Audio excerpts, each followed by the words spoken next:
Salut les investisseurs malins, j'espère que vous êtes en forme.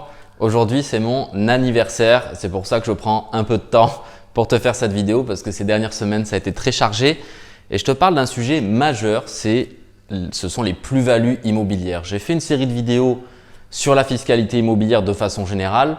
On pourrait aller évidemment beaucoup plus dans le détail.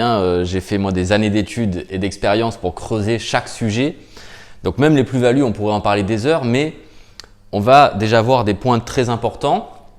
Aujourd'hui, je te propose une première vidéo uniquement sur les principes des plus-values immobilières pour comprendre bien les bases. Et ensuite, certainement que je te ferai une deuxième, voire une troisième vidéo, parce que sinon ce serait trop long sur une seule, sur les pièges, les exceptions, et puis le cadeau, parce que c'est mon anniversaire et donc je réfléchis à quelque chose pour te faire un cadeau, toujours pareil autour de cette série de vidéos pour te remercier de ta fidélité et te féliciter aussi de chercher à accroître tes connaissances en matière d'éducation financière pour que ces connaissances puissent avoir un impact positif dans ta propre vie et éventuellement que tu puisses un jour aider d'autres personnes autour de toi aussi sur ces sujets-là. Alors, les principes, je te propose qu'on rentre tout de suite dans le vif du sujet parce que sinon moi je fais toujours des vidéos qui durent un peu trop longtemps.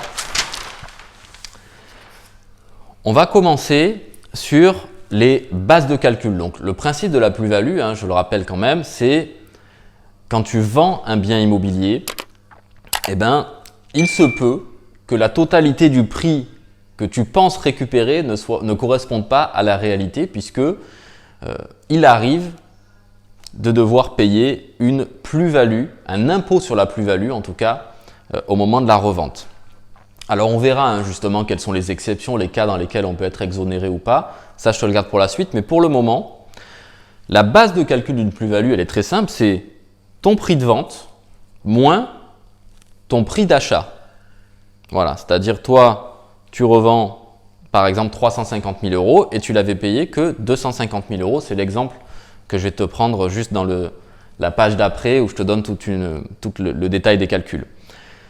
Beaucoup de gens s'arrêtent à ça en pensant que la plus-value, c'est ton prix de vente moins ton prix d'achat. En réalité, il y a quand même une bonne surprise souvent pour les investisseurs, c'est qu'ils découvrent que ce n'est pas le prix d'achat seul qui compte, c'est le prix d'achat majoré de certains frais. Alors, quels sont ces frais? Tout d'abord, l'administration fiscale va te permettre d'ajouter à ton prix d'achat des frais d'acte, c'est-à-dire les frais de notaire, comme on les appelle vulgairement. Puisque ça, ce sont des frais que tu as réellement payés, l'État te permet de l'ajouter à ton prix d'achat pour minorer un petit peu ta plus-value. Et puis aussi, et c'est très important, dès lors que tu détiens le bien immobilier depuis plus de 5 ans, tu as la possibilité de déduire ce qu'on appelle un forfait de travaux. Parce que l'administration fiscale va considérer que forcément, si tu détiens un bien immobilier depuis plus de 5 ans, tu y as forcément fait des frais d'une façon ou d'une autre. Ne serait-ce que si c'est des petits aménagements, etc. L'immobilier t'a coûté d'une certaine façon. Donc l'État te permet d'ajouter à ton prix d'achat un forfait de 15% dès lors que tu l'as détenu depuis plus de 5 ans.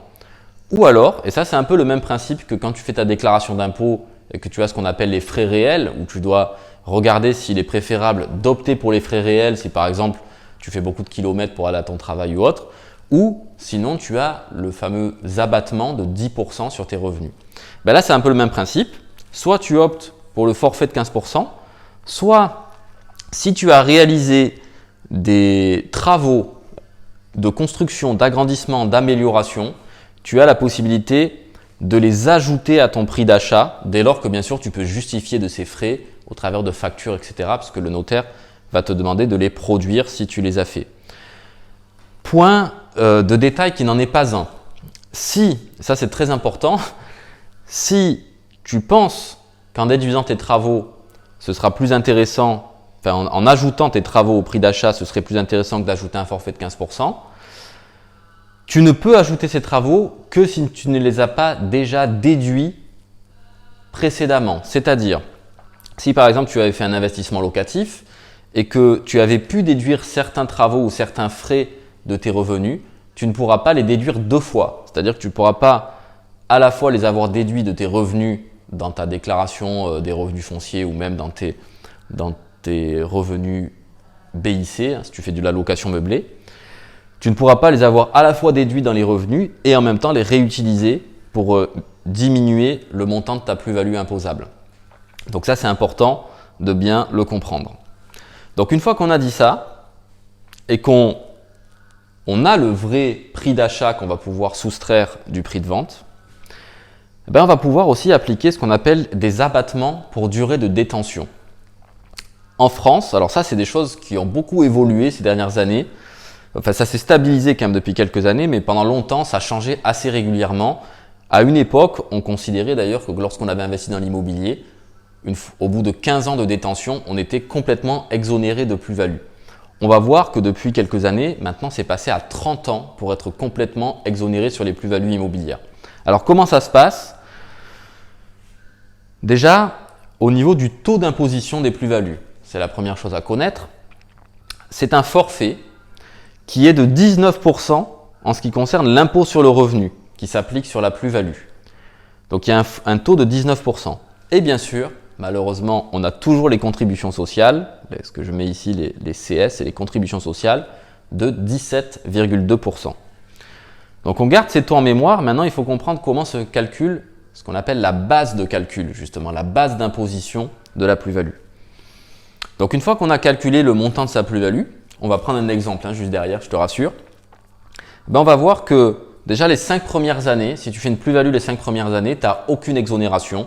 Donc, le total de ta plus-value, elle va être taxée à 19% plus 17% de prélèvements sociaux, de cotisations sociales. À partir de la 5e année, et donc de la 6e jusqu'à la 21e année, chaque année, tu vas pouvoir appliquer un abattement sur le montant de ta plus-value. Et cet abattement, il est de 6% par an. Voilà, tu vas pouvoir décoter ta plus-value de 6% pour chaque année supplémentaire de détention, de l'année 6 à 21. Et les contributions sociales, en revanche, tu vois que malheureusement, le taux est beaucoup plus faible. Donc, il faut attendre vraiment très longtemps pour avoir un abattement significatif sur les charges sociales, sur les cotisations sociales. Et là, la 22e année, en fait, si tu fais le calcul de l'année 5 à 22, si tu fais 6% par an, ça t'amène à 96% d'abattement. Et la 22e année, donc la dernière, tu as un solde de 4% d'abattement qui vient s'appliquer. Et à partir de la 23e, au niveau de l'impôt sur le revenu, tu es exonéré. Par contre, tu le constates, au niveau des charges sociales, à partir de la 23e année, malheureusement, c'est seulement là que l'abattement s'accélère de 9% par an, l'abattement, pour aller jusqu'à 30 ans. C'est seulement à plus de 30 ans qu'on est complètement exonéré. Donc ça, c'est le principe.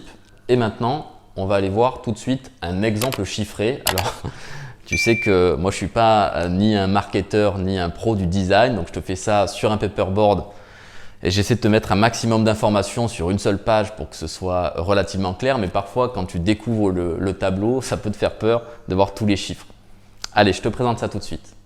C'était pas faute de t'avoir prévenu, il y a beaucoup de chiffres. Alors, premièrement, je te rassure, ça c'est un exemple que j'ai fait pour cette vidéo. Mais déjà, si tu es véritablement concerné à titre personnel par des calculs de plus-value, sache qu'il existe des outils en ligne, même sur le site des notaires ou même sur le site de l'administration fiscale, où tu pourras simuler le montant de ta plus-value de façon à automatiser tous ces calculs si tu ne les maîtrises pas bien. Mais si tu es quelqu'un qui aime décortiquer un petit peu et savoir ce qu'il y a derrière les calculs automatiques, je vais te l'expliquer. Ça reprend la slide d'avant, mais avec des chiffres réels. Donc, il y a beaucoup de chiffres, mais t'inquiète pas, ça va bien se passer. Prix de vente, 350 000 euros. OK. Moins, on a vu que c'était moins le prix d'achat, 250 000 euros, que du coup, j'ai majoré des frais d'acte de 7,5%. Donc 7,5 de 250 000, ça fait 18 750. Et là, j'ai pris un forfait de travaux de 15% de 250 000 euros. Ça fait 37 500. Donc déjà, la bonne nouvelle, c'est quand on fait ce calcul, on se rend bien compte que finalement, le prix d'achat à retenir pour le calcul de sa base d'imposition, ce n'est pas 250 000, ça devient 306 250. Donc bonne nouvelle, on n'a pas 100 000 euros de plus-value, mais seulement 43 750. Donc ça, c'est sa base de calcul. Maintenant, je prends une deuxième hypothèse, c'est fallait en prendre une, je considère que je détiens ce bien immobilier depuis 10 ans. Comme ça, je peux t'expliquer comment fonctionnent ces fameux abattements qui peuvent s'appliquer sur la plus-value. Donc d'abord, je calcule l'impôt sur le revenu. La base de calcul, c'est 43 750, c'est ma plus-value. Et plutôt que d'appliquer 19%, c'est-à-dire le taux d'impôt sur le revenu sur les plus-values sur 43 000 et quelques euros, eh bien, je vais pouvoir avoir le droit d'appliquer des abattements pour chaque année de détention à partir de la 5e année. Donc comme j'ai détenu le bien pendant une dizaine d'années, ben, ça me fait 5 années d'abattement à 6% par an. Donc 5 x 6, 30, ça veut dire que j'ai 30% d'abattement. Je fais 43 000 fois 30%, ça me donne 13 125, ce qui signifie donc que ma base d'imposition n'est plus 43 000, mais 43 000 moins 13 125 euros, ce qui donne 30 625. Et là, je le multiplie par 19%, mon fameux taux d'imposition. Ça me donne, au niveau de l'impôt sur le revenu, 5 819 euros. Donc ça, c'est le montant d'impôt sur le revenu qu'on va payer au niveau de la plus-value. Et puis ensuite, les cotisations sociales.